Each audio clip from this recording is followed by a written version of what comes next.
What's up, guys? We are live with Rando Homer Shot Sports, Fantasy Sports, and really excited to have him. And I'm sure it's a sacrifice for him to come on. He just had a brand new baby, so go ahead and congratulate him for that in the comments. And Thank you. Rando, for the people that don't know you, please introduce yourself. Tell us, what you do, what you got going on. I believe you have a podcast too, right? So just everything that you're doing, just let us know about it and introduce yourself to those that don't know you. Well, thanks, man. I appreciate you having me on. My name is Rando. I'm part of Cappers TV, and I pretty much run their fantasy sports division.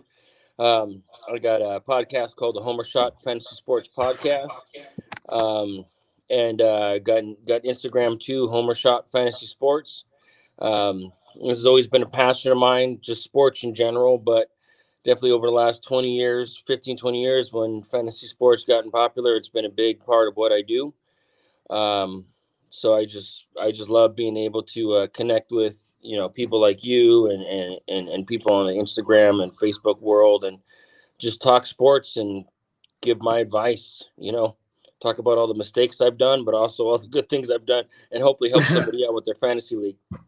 Well, that's what it's all about. His website is right there if you want to check him out. Also, you can find him on Instagram at Homer Shot Fantasy Sports.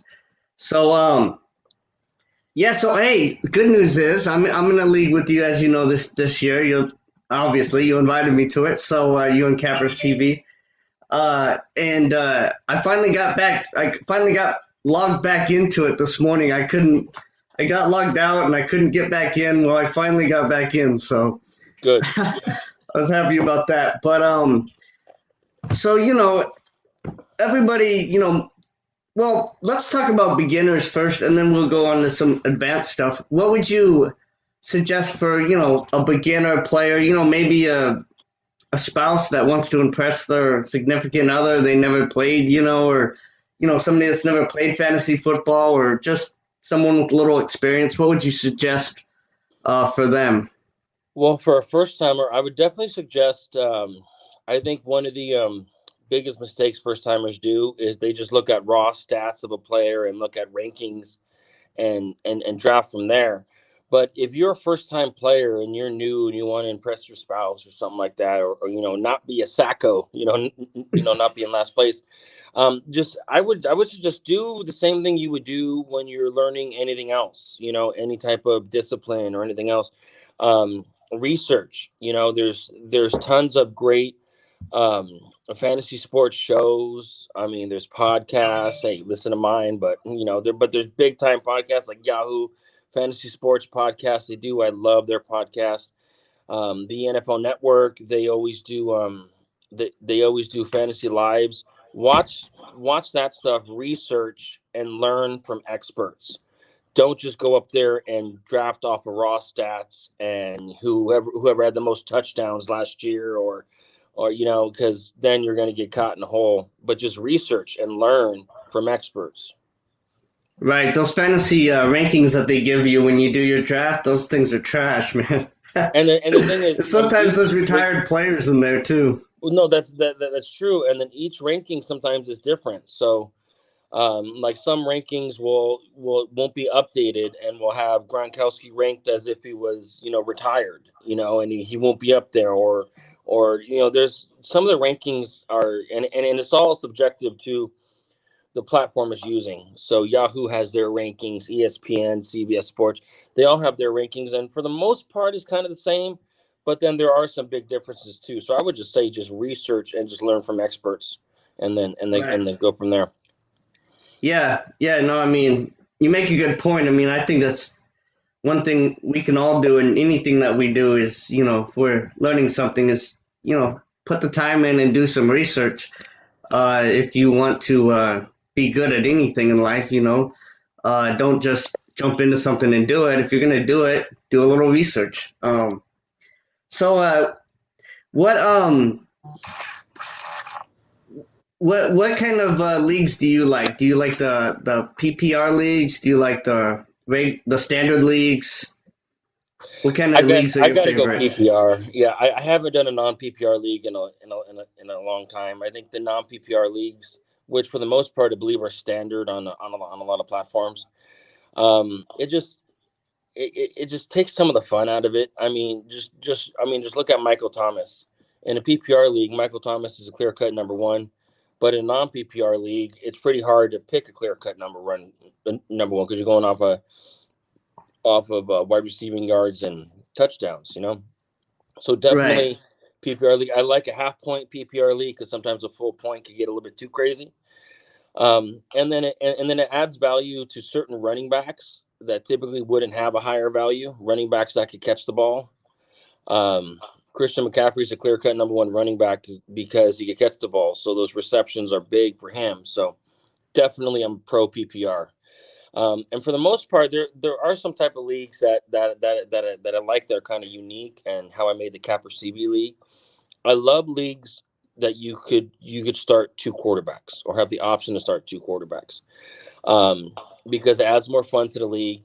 I hate seeing Tom Brady on the waivers, and I've seen him on waivers before in leagues with just one quarterback. I love two quarterback leagues as well. Yeah. So I want to talk about something a little more advanced here. Um,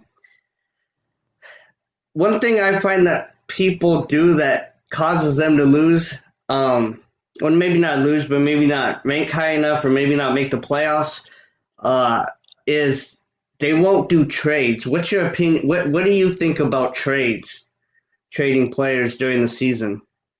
You know, I mean, I always do at least one or two trades a year in my league. I mean, that's part of the league. I think trades are very important, and I think the more you know about your players, and I said this in one of my episodes when I gave my 10 tips. The more you know about the other fantasy players in your league, or think of it more from a mental aspect of it. If you know pretty much, to be honest with you, what they'll fall for, right? Because let's be honest, trades. I mean, when we think of trades, it's not necessarily we want to be fair. I want to give you the same value. No, you want to get the best value of it. You want to be able to give up somebody to improve your team. Mm-hmm. Um, and if you know, not only know, the players in the NFL and know who's good or not. Like for example, I'm very low on Joe Mixon, but if it's a trade deadline and I know I'm going to make the playoffs, I'll trade for Joe Mixon, and I'll be able to give up a lot less because I'll probably have a bad start to the season, but I know I get to pick him up later and he's going to ball out in the playoffs. So if you know stuff like that and you know that people don't know that, or for example, like last year, Odell Beckham did not have a great year, and you could tell 3 weeks in he's not going to be the Odell Beckham of old. So, buddy in my league knew the stats, knew the players, and traded Odell Beckham for, I believe, Christian McCaffrey was in the trade or something like that, somebody big. And I'm looking at it like, wow. But the guy didn't know. The guy saw Odell Beckham, big name, and he fell for it. But that's when, if you could pull off something like that, I mean, it could make or break your season depending on what end you're in. So I'm very pro trades as well. So especially if you get more out of it, that's what trades are about. Yeah, and if you know someone is a big uh let's see, well, Odell Beckham fan, for instance, or a Browns fan or whatever, you can take advantage of that person's love for that player, and you can trade them for peanuts because they really want that player on their team. Why Now, not? what's your right exactly? So, what's your strategy when going into trades? Like, do you start low and kind of build up, and kind of see how low you can get it and then build up for someone, or do you just try to give them something reasonable from the get go? Well, what I like to do, I like to look at the balance of my team. All right. And then trade from there. So if I think if I lose this player, who's going to fill in the spot, right? So, Right.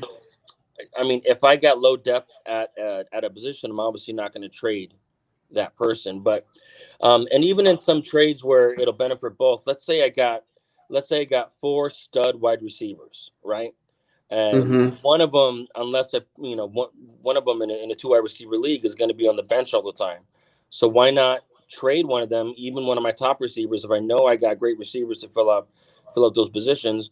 Maybe I'll trade that receiver, and maybe it's the other end of what we were talking about earlier. Maybe I'm giving the other team more as far as just raw value, but what I'm getting back, maybe I'm getting a running back 1 or even running back 2 to balance out my running backs more. So my gain outweighs my loss.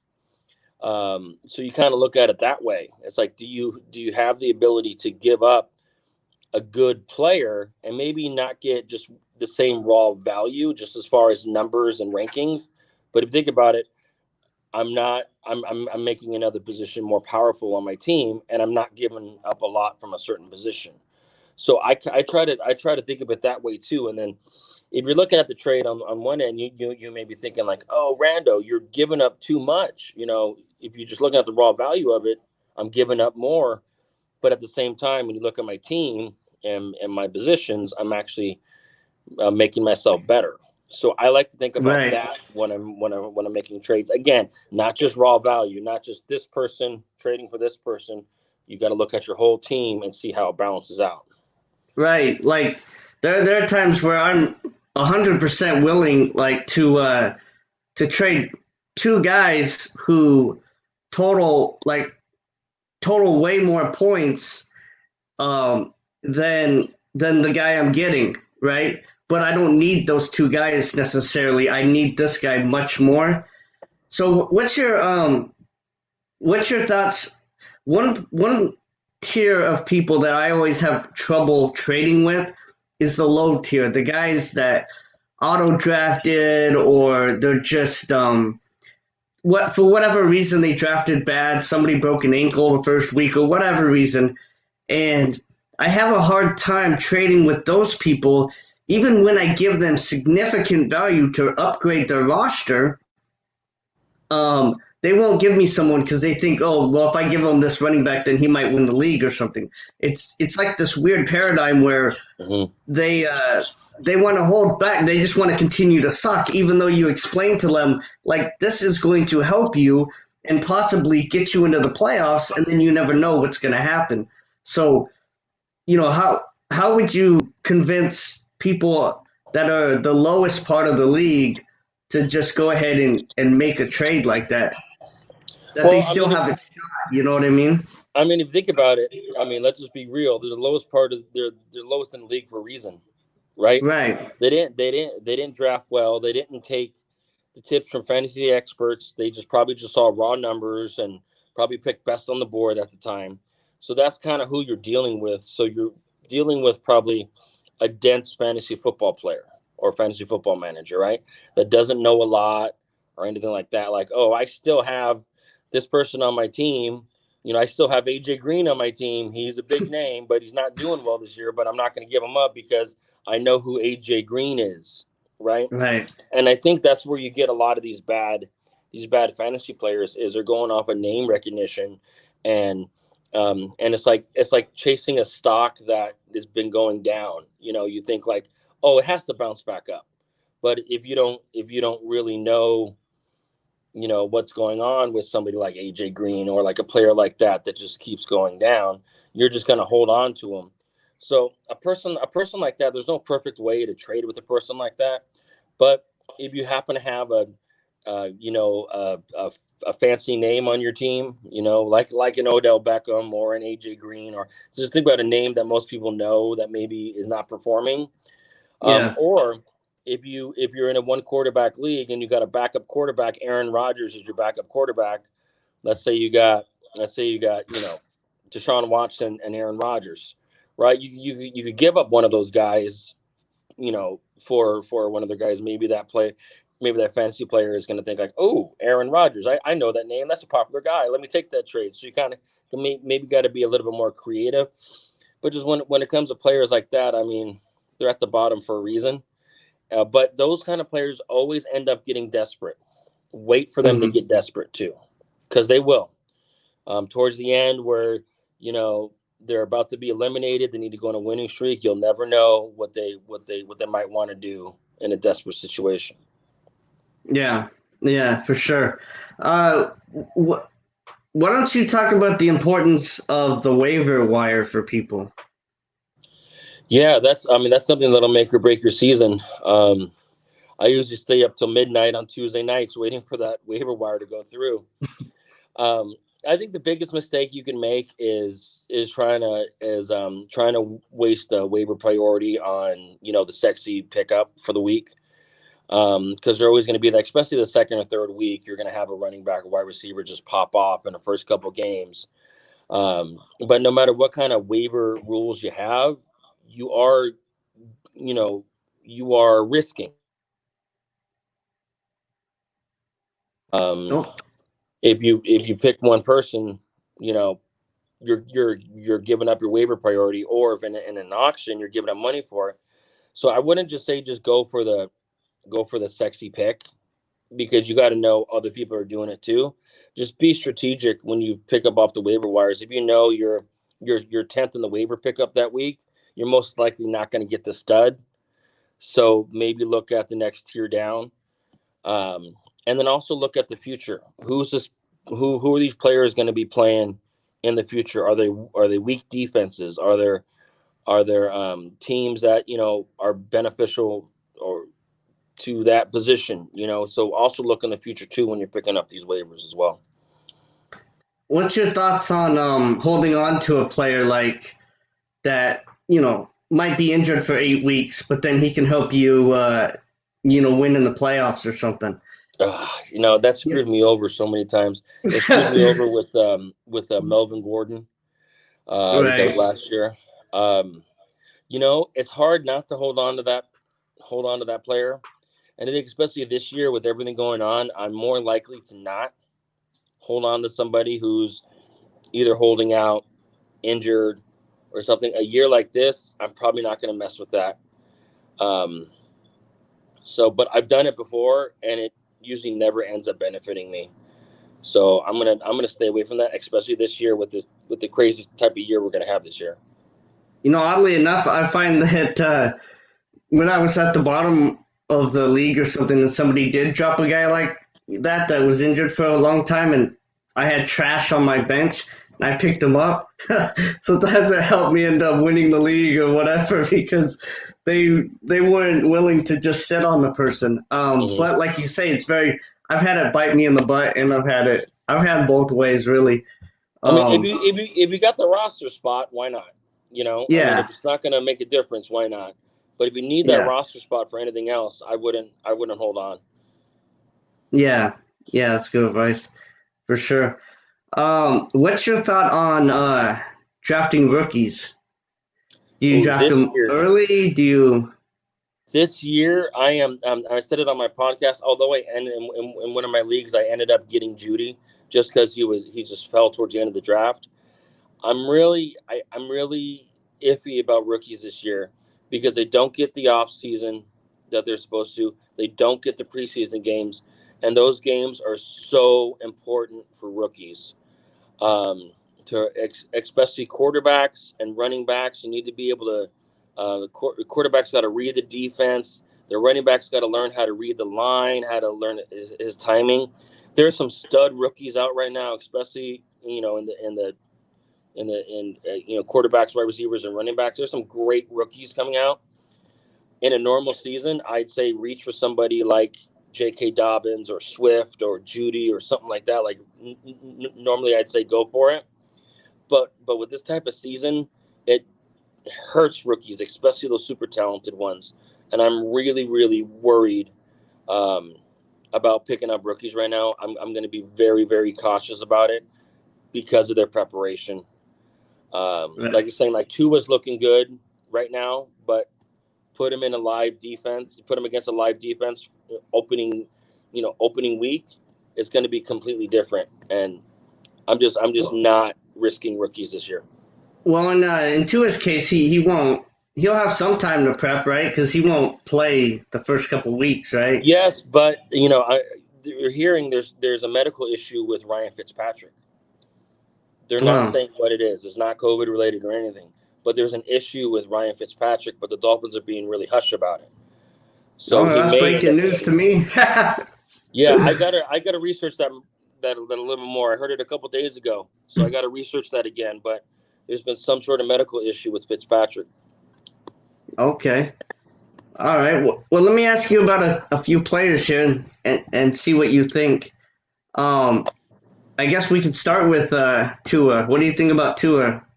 I think Tua is going to have a phenomenal career, and I'm not at home, so I don't have any shot glasses, so don't make me take homer shots, because I'm a Dolphins fan. But I think Tua is going to have a phenomenal career. Us Dolphin fans are really excited about it. We understand that if he does start this year, it's going to be a rocky first season.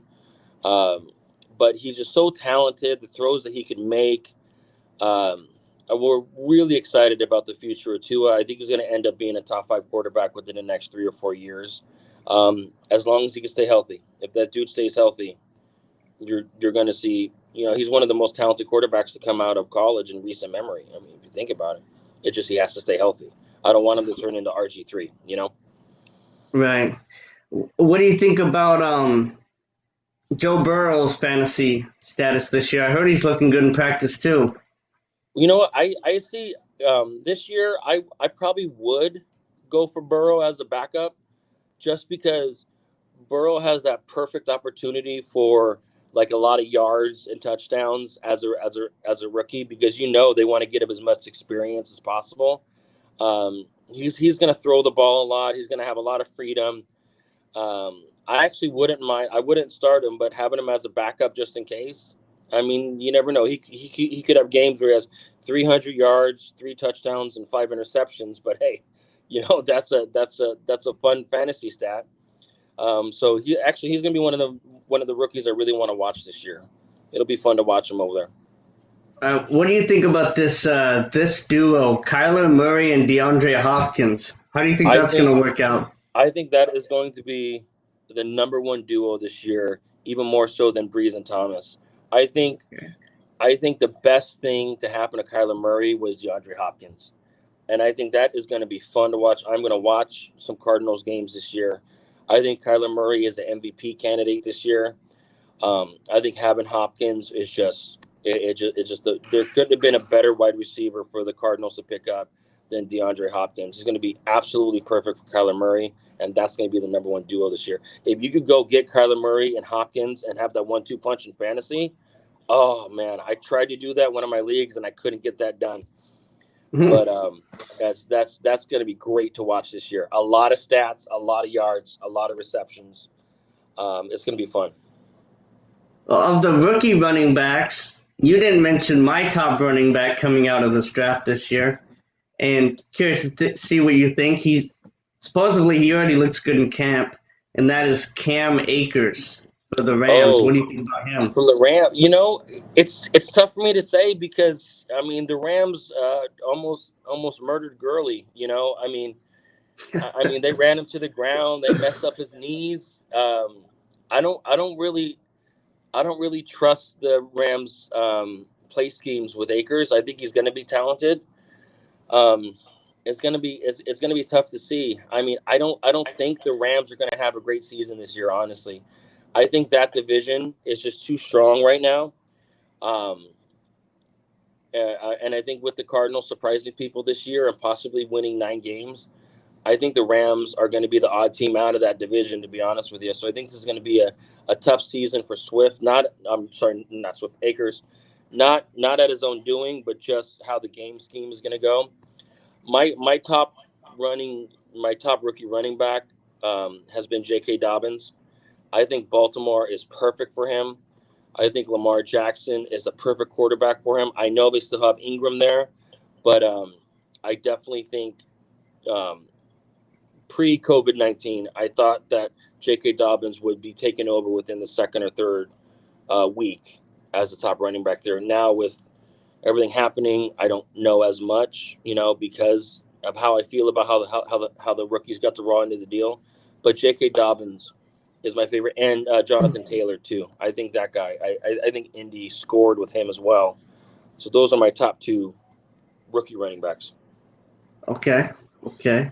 I'm gonna stick with Cam Akers. No, I think he's gonna have. I think he's really talented. It's hard to trust the Rams, especially this season. Like I said, I know there's a lot of Rams fans watching right now. I live in LA, but I think they're going to be the odd team out of that division. Yeah, I disagree with them with that, but that's okay. I actually had I did a podcast doing NFL season total over unders. That's you guys can watch it if you want, but I actually had the Rams going over, and I think they were like 10.5 wins or something. I had them going over that. Wow. Yeah, so I like the Rams. I think they're the best one in that division this year. I'm not a Rams fan, but I am from LA, so of course I want the LA teams to do well. So I'd be happy if that happened. I just don't see it, but I'd be happy if it did. Yeah, I could definitely be wrong. I've been wrong before. How about Dalvin Cook? Is he going to have a year this year? I think Dalvin Cook is going to have is going to be a top 5 running back for the next 3 or 4 years. His fantasy value is always high, but again with Cook you don't get a lot of in a PPR league you don't get a lot of receptions. But I think with Dalvin Cook you're gonna see him putting up 1,500 yards, 10 touchdowns. I think when you think of fantasy players, you want to think of floor and ceiling, right? So what's their floor? What's the least they're going to get, and what their ceiling is? I think Dalvin Cook has one of the highest floors out of the top 10 running backs. I think with Dalvin Cook, you're always going to get, depending on how your league scores, you're always going to get more than 10 points a game with Dalvin Cook. I don't see a lot of bad games from him. I mean, they're going to rely heavily on him, which they should. He's a workhorse. He's not the top running back because of, he doesn't get a lot of receptions, but he's one of the most consistent. And if you get him, you know he's going to get you the projection, or at least close to the projection every game. All right. Okay, last thing here. What would you suggest to a player who is, good, great player that's, gets second and third place, but never quite gets that top level, that number one, never gets first place in their fantasy league, or, wants to get up high enough that they can make some money in their fantasy league or whatever? What's the one thing that you would say that even a lot of expert fantasy football players don't do? What's the one thing that people miss out on? Playing that waiver wire halfway through the season, making that big trade, analyzing your team at the halfway point of the season, and realizing what do I need to make it, and looking towards the playoffs, looking towards the future. The team you have week 5 is not going to be the team you want to have in the playoffs. You gotta look at those players who performs around playoff time, who doesn't perform around playoff time, and you gotta evolve your team the second half of the season. You can't roll with the same team. Obviously, your big dogs you're always going to have, but you gotta evaluate that team halfway through the season when it gets close to the playoff stretch, and either play that waiver wire smart, make that big trade, but look towards the future, play for the playoffs, look at your buys coming up and everything, and prepare for the playoffs and for that playoff run. I think that's what's going to put you, that's going to bring you from 5th in your league to 2nd or 1st in your league, is that preparation at that halfway point. Because every league I'm in, every competitive league I'm in, the top dogs are always in the playoffs for a reason. Right, for sure, 100%. And one thing I would, the advice I would give is that don't be afraid to take a trade that helps your team but is lower value. So in other words, you give somebody a better trade, you're giving them more fantasy points than what they're giving you, but it significantly helps your team. I have done that a lot. I have done that where people literally thought they were ripping me off, and they're, ha, you're a loser, blah, blah, blah. You gave me 2 great wide receivers. I gave you an average running back, blah, blah, blah. And then I beat them in the playoffs because what it did for them was good, but what it did for me was more important. And don't focus on what the trade is doing for the other person.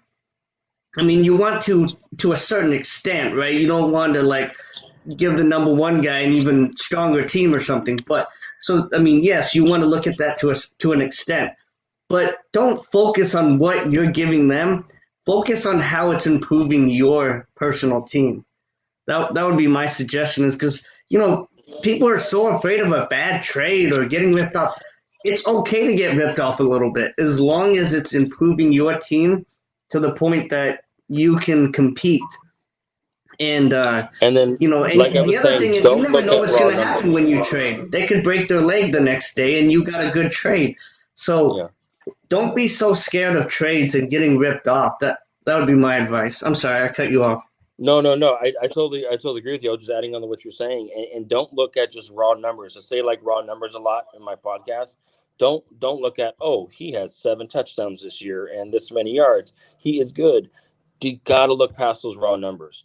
You got to look at other things about how they stack up against certain defenses, how they stack up, at a certain part of the season.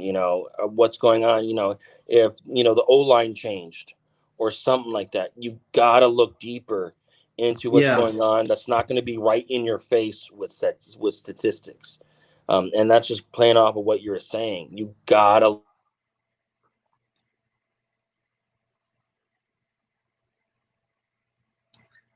And one of my favorite podcasts is the Eaton podcast, the Fantasy Eaton podcast with, I forgot his name, but he talks a lot about those important stats. Yeah, exactly. So, is there any last things that you want to say to the people? You want to do some self-promotion? Anything you want to end on?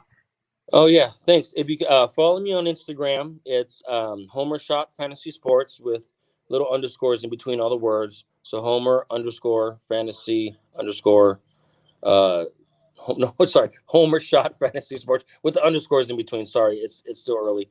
And then I got my link tree on there. I also have a shop with some fantasy football gear, some cool things for you guys to check out. But really, just follow me on Instagram. One thing I want my Instagram page to be different than other fantasies, sports pages, is me really being able to connect with people. So I love it when they ask me questions on comments or DM me or anything. I love to be able to help you that way. So just hit me up on Instagram, check out my link tree that's on the page right now. And then check out Cappers TV too as well, especially the YouTube page. They got great stuff. And then I'd love to talk to you. Awesome. And yeah, I will put his Instagram name in the comment section here at the end here, so you'll have that. And that concludes the stream. So thank you guys so much for doing this, and please check out Homer Shot. He's an awesome guy. He will help you out. And as always, guys, let's make some money. Let's have some fun doing it. Thank you.